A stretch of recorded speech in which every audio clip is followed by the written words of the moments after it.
మీరేమంటున్నారు అంటే ఆర్ఎస్ఆర్లు డివైడ్ అయ్యింది. ఓకే, మీ వైపు నుంచి మీరేమంటున్నారు అంటే ఒక్క నిమిషం, ఆర్హెచ్ కాపీలో ఎవరి పేరు వచ్చింది?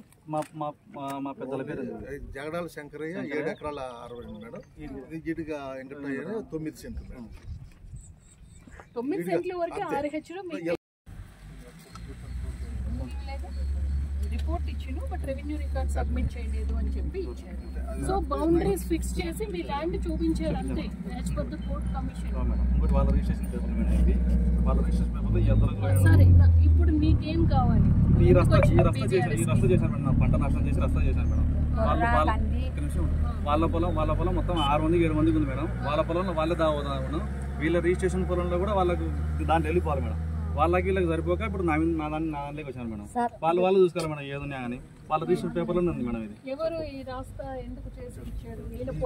వచ్చి చేశారు మేడం దగ్గర. కాదు, ఇది కచ్చగా పంట వేస్తే చేసి ఎందుకు ఇచ్చారు? కాదు, రాస్తా రెవెన్యూ రికార్డ్ లో ఉందా? చూపించు. 2016 మీ పాత ఎఫ్ఎంబి చూపించు. 2016. సో మన గవర్నమెంట్ రాస్తా లేదు, ఇది ఎఫ్ఎంబిలో మన గవర్నమెంట్ రాస్తా లేదు. మీరందరూ దానికి ఒప్పుకుంటున్నారు కదా? రెవెన్యూ టీమ్ అంతా ఒప్పుకుంటున్నారా లేదా? గవర్నమెంట్ రాస్తా లేదు అని ఒప్పుకుంటున్నారా లేదా? సే yes or no. ఈ ల్యాండ్ వాళ్ళ తాతగారికి అసైన్ చేశారని ఒప్పుకుంటున్నారా లేదా? ఈ ల్యాండ్ ఈ 5 acres అన్నది నేను మాట్లాడుతున్నది ఈ రాస్తా గురించే, మీరు కన్ఫ్యూజ్ అవ్వకండి. నేను మాట్లాడుతున్నది ఈ రాస్తా గురించి వచ్చాను. ఇది అసైన్ చేసినట్టు ఇప్పుడే నాకు చెప్పారు కదా. B2A 5 acres చేశారు మేడం. B2B లో అసైన్మెంట్ చేయలేదు. B2B ఇది B2A అసైన్మెంట్ చేశారు. B2B ఎవరిది? B2B లో కూడా ఉన్నారు madam. Unauthorised occupations madam.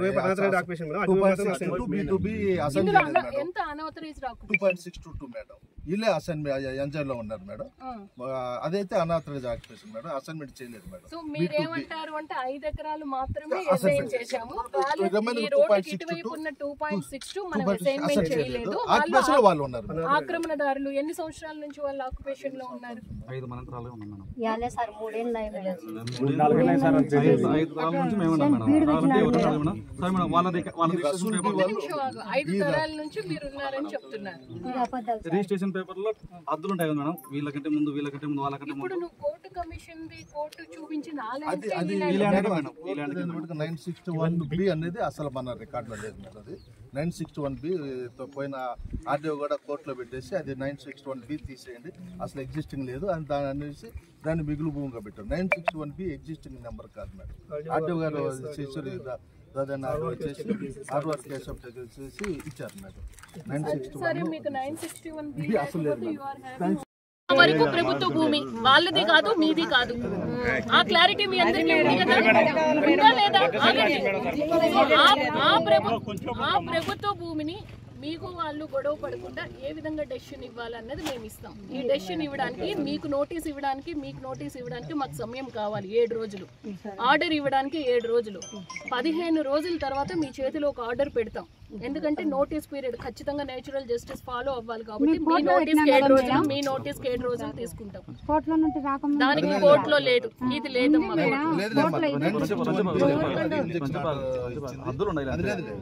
Boundaries తో ఉంది, నువ్వు ఆవేశపడవు, ఓకేనా?